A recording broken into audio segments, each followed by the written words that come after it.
வணக்கம் மக்களே. அவசர பேச்சுவார்த்தை. தாவேகாவில் இணையும் ஓபிஎஸ் அணியின் முக்கிய புள்ளி. ஆட்டத்தை ஆரம்பித்த முன்னாள் அமைச்சர் செங்கோட்டையனை பற்றி இந்த வீடியோவில் பார்க்கலாம் வாங்க. தமிழக அரசியல் களத்தில் பரபரப்பை கிளப்பும் விதமாக சில நாட்களுக்கு முன்பு அதிமுகவில் இருந்து வெளியேற்றப்பட்ட முன்னாள் அமைச்சர் செங்கோட்டையன் அவர்கள் புதிய கட்சியான தமிழக வெற்றி கழகம் கட்சியில் இணைந்துள்ளார். 50 ஆண்டு கால அரசியல் அனுபவம் கொண்ட இவர் மிகப்பெரிய திராவிட கட்சியான அதிமுகவை பகைத்து கொண்டு 1.5 வருடங்களுக்கு முன்பு தோன்றிய கட்சியை இணைத்தது அரசியல் வட்டாரத்தில் பெரும் பரபரப்பை ஏற்படுத்தியுள்ளது. அதிமுக ஒருங்கிணைய வேண்டும் என்ற கோரிக்கையை எடப்பாடி பழனிசாமி அவர்கள் நிராகரித்த காரணத்தால் என்னை போன்ற மனநிலையில் உள்ள அனைவரும் ஒன்று சேர்ந்து ஒருங்கிணைப்பது பணிகளை மேற்கொள்வோம் என்று செங்கோட்டையன் அவர்கள் கூறியிருந்தார். இதனால் அவர் தனி கட்சி தொடங்குவார் அல்லது ஓபிஎஸ் போல ஒருங்கிணைப்பு குழு ஒன்றை அமைப்பார் என்று எதிர்பார்த்த நிலையில் அவருக்கு நேர்மாறாக நடிகர் விஜயின் தமிழக வெற்றி கழகம் கட்சியில் இணைந்து அங்கு அதிமுக ஒருங்கிணைப்பை மேற்கொள்வார் என்றும் யாரும் எதிர்பார்க்கவில்லைன்னே சொல்லலாம். இந்த நிலையில் செங்கோட்டையன் கூறியது போல ஒருங்கிணைப்பு பணியை ஆரம்பித்து விட்டார். கோபிச்செட்டிப்பாளையத்தில் தொடர்ந்து வெற்றி பெற்று வரும் எம்எல்ஏவான செங்கோட்டையன் அவர்கள் தமிழகம் முழுவதும் அறிந்த அரசியல் தலைவர்களின் ஒருவர் என்பது குறிப்பிடத்தக்கது.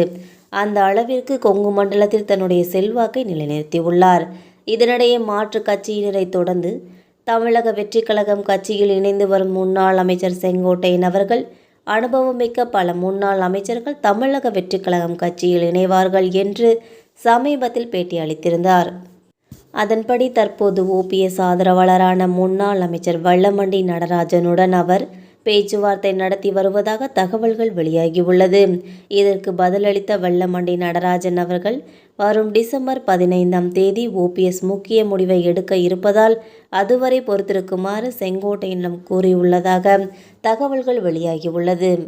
இது மட்டுமல்லாமல் நடிகர் விஜயின் தமிழக வெற்றி கழக தமிழக அரசியலில் ஒரு புதிய வரவாக களமிறங்கியுள்ள நிலையில் 2026 சட்டமன்ற தேர்தல் முடிவுகள் குறித்த அதிர்ச்சியூட்டும் தகவல் ஒன்று டெல்லியில் இருந்து பெறப்பட்டதாக கூறப்படும் ஒரு ரகசிய சர்வேயின் மூலம் வெளியாகியுள்ளது.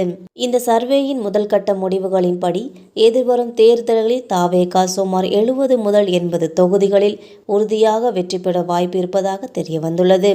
இந்த சர்வேயின் மிக முக்கியமான மற்றும் பரபரப்பான தகவல் என்னவென்றால் 2026 சட்டமன்ற தேர்தலில் அதிமுக மற்றும் திமுக மற்றும் தாவேகா ஆகிய 3 போட்டியாளர்களும் கணிசமான எண்ணிக்கையிலான தொகுதிகளை பெற்றாலும் எந்த ஒரு கட்சியோ அல்லது கூட்டணியோ அமைக்க தேவையான 118 இடங்களுடன் அறுதி பெரும்பான்மையை பெறாது என்பது குறிப்பிடத்தக்கது.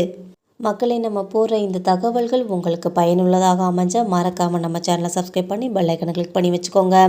அப்போ தான் நம்ம போகிற டெய்லி வீடியோக்கள் உடனுக்குடன் நோட்டிஃபிகேஷனாக வந்து சேரும். தேங்க்யூ.